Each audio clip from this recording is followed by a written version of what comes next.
But I guess with that, going into our last segment, first round, very, very, well, not very early enough. First round picks. First round picks. So with that being said, with everything, I guess we're going to say that the Buccaneers fall. Where does the playoffs start for draft picks? What pick is that number? Say that again. Where's the cutoff right now for draft picks? 18. 18. Okay. Yeah. So we'll say the Bucks is what? 19 roughly? Yeah, that's fine. Okay. Just for purposes. Okay. So ladies first, Nicole, I want you to tell me, first of all, if you get a first round draft pick, and second, who that's going to be. Okay. Thank you. Shout out to Anthony Handy for directing me to this site for prospects. Which site, Nicole? It's called pff.com. Yeah. Shout out Andy. Good job, buddy. No, that's a good site. Very good site to get a general idea of. Yeah. We do need a QB. So am I going I get a pick first? Yeah. Who are you taking? You don't have to give me the number or anything, but who are you taking? Oh, there was this guy. Well, no. I'm going to be going with my gut here with a Bryce Young. So you're trading to the first or the second overall pick? Well, you said I get to pick first. Okay. I know. What is this? What overall pick does she have? Actually, matter of fact, let me put this up real quick. Oh, yeah. So do I get to pick like 9th then? Am I going 9th down? Going 8th, I believe, isn't it? They don't get a pick. In the first round? They don't get a pick. They'd have to trade in. Well, then why'd you get me to pick first? I was gonna say we could do hypothetical trade, like for example, and say the New Orleans Saints, and we'll say who needs a head coach there, kind of up there, just throwing it up there. We'll say that you guys and Tennessee, because Mike Vrabel got to go somewhere else. You guys have the 11th overall pick. I like that. That's pretty possible. Okay. I can see that. So just right outside the top 10. Yep. Okay. Right after the pick that you would have originally had. Right. Fair. And matter of fact, the pick that you got last year, because we had the 11th pick and you traded with us. Oh, yeah. Oh, yeah. Olave. Yep. Olave. Yeah, while Sean was in New Orleans. And Nolans. Gathering intel for you guys. Nolans. There's room on the bench for more fans. Okay. Hey, Kyle, did you see the NSD chat? What Chris was like, oh, we're Saint fans now. And I'm like, no. You can't say that. No, you are not. Everybody that's watching that knows who Christopher Warashuk is. He's really on a tangent right now, and I'm really concerned about his mental health. He's not been the same after Cliff's firing. And honestly, if you have time out of your day, please reach out to him. Tell him that you care about him, that you love him, and just be there for him in this crisis right now. Between his team imploding and everything, he really needs a friend. So I need to clip this. But with that being said, Nicole, do you still need some time with the 11th pick? Well, okay.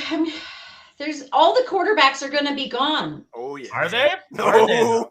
Well, all the ones that you want will be. There will be a few other ones probably available, like Anthony Richardson.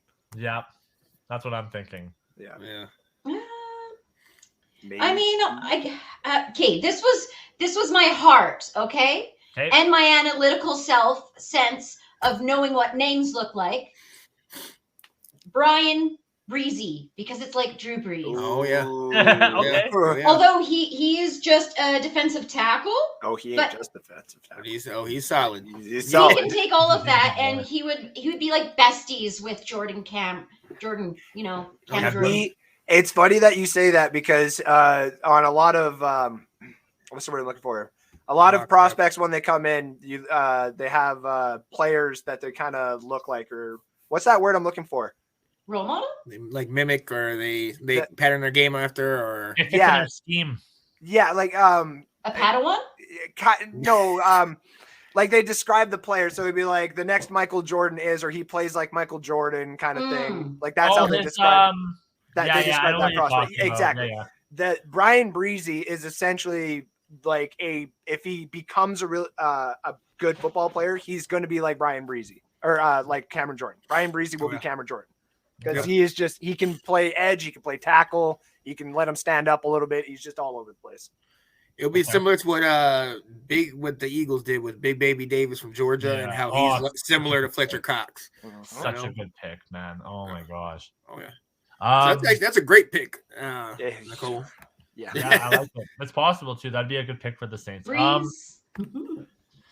I think the way I see it is the Falcons. I'm sold. I'll tell you right now, it's going to be hard for me not to pick anything from Myles Murphy or Tyree Wilson. I'm going to go Tyree Wilson just because of his build. That number 8 spot in the draft is always such a beautiful spot, though. Yeah, like there's some real good prospects that you get at number 8. Yeah, no, I definitely think that. I think we have to go defensive, but the only time that might change, I'll keep this a little bit short, is depending if the quarterback falls, like whether CJ Stroud falls or if Will Levis falls or if something out of the ordinary happens. It might be hard for Atlanta not to take a quarterback, especially if it's one of those top quarterbacks, especially with the 8 position. But I'm going to stick with my gun here or my gut here, and I'm going to go with Myles Murphy. That's what I'm thinking. Myles Murphy would be a very good pick. Myles Murphy. Yeah, see, I'm back and forth. I don't know. Myles Murphy or Tyree Wilson. I don't know. Maybe Myles Murphy. That's where I'm going with. This is Clemson. You're just looking at an edge, though? Yeah, and no, we're going edge. For sure, edge. Our defense is so lackluster. It was so obvious. I believe, like I said this earlier, I think we were the most scoring offensive team in the NFC. But we need some serious help on defense. Okay. So that's what I'm going with. Okay.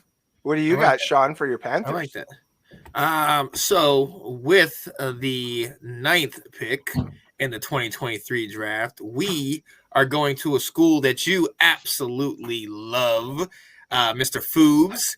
Yes, and we are going to fulfill our destiny. We're going to bring in a guy that resembles a guy that took us to the Super Bowl, Mr. Cam Newton.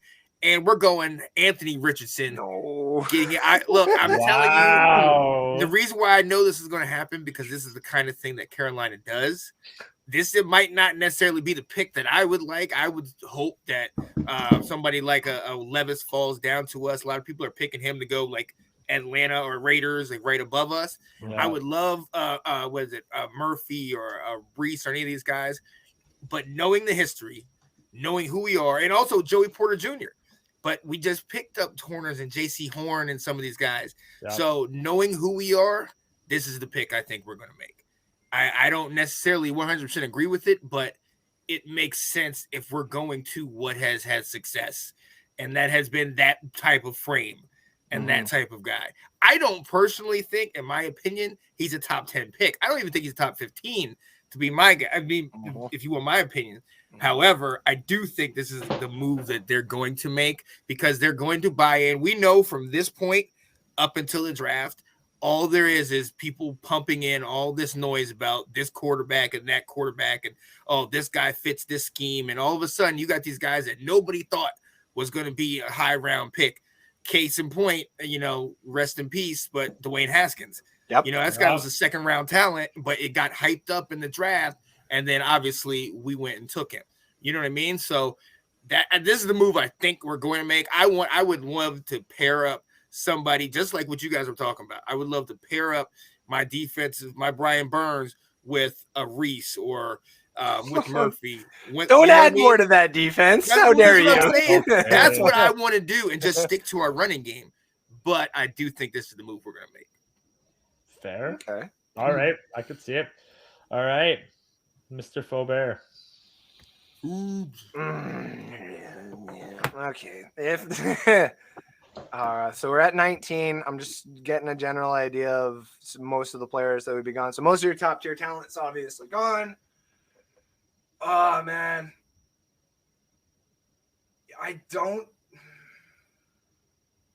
I don't think he would still technically be there at 19. But I would probably go with the Tampa Bay Buccaneers selecting Broderick Jones, the left tackle out of Georgia. Okay. Assuming that Skronsky would probably go in the top 5 or 6 to say like Arizona or something like that. Paris Johnson would probably go down like if Chicago traded out of the first spot and they could end up staying around the 6 to 10 range and they can end up, say, with Jalen Carter falling to them or what's that other really good talent? Will Anderson. Any of those guys fall to them, they could turn around, grab their offensive tackle. So I would hope that Broderick Jones is still available to the Tampa Bay Buccaneers at 19. Because that's where I would go. And I wouldn't want to start spending my first round pick on the center out of Minnesota there, like John Michael Schmidt. So I actually think, just bold for the Bucs, I think they go Jared Verse if he's still there. The guard from USC. Jared Verse. He is from Florida State. He's an edge. No more Florida State on here. No more. I would like personally though, like if for some odd reason, like nobody does go after Bijan Robinson and he falls to 19, I would take him in a heartbeat. Man, I don't know. I was saying it in the chat earlier. Like to me, I think potentially he might end up on Detroit. I don't know why. I could see it happening. Florida Osiris Torrance. Yeah. Osiris would be nice. I would like to get him in the second round. No. I don't, but if for some odd reason, I do believe Tommy is gone as well, but like as I get torn apart by my co-host about not on here on NSD, I still think the Tampa Bay Buccaneers are able to go after somebody like say an Aaron Rodgers or a Lamar Jackson. Maybe not necessarily Lamar because I think you would have to trade too much for him, but I do think that the Buccaneers are a intriguing destination for some of these veteran quarterbacks that will be available. So I don't think that we're done necessarily when Brady's gone. I just think we're done winning championships until we build that culture again when Brady is gone. Fair. No, that's not too bold. I think that's pretty spot on actually. But that's awesome. I guess we'll see how we do. Ladies and gentlemen, I just want to say for everybody that's followed us throughout the year, we will be doing some off-season content as well as kind of keeping updates with the playoffs and everything like that. Thanks for watching. If you like that clip, be sure to check out the other great content from the Let's Talk Football community. And as always, please like, subscribe, and hit that notification bell so you'll be notified when more great content like this becomes available.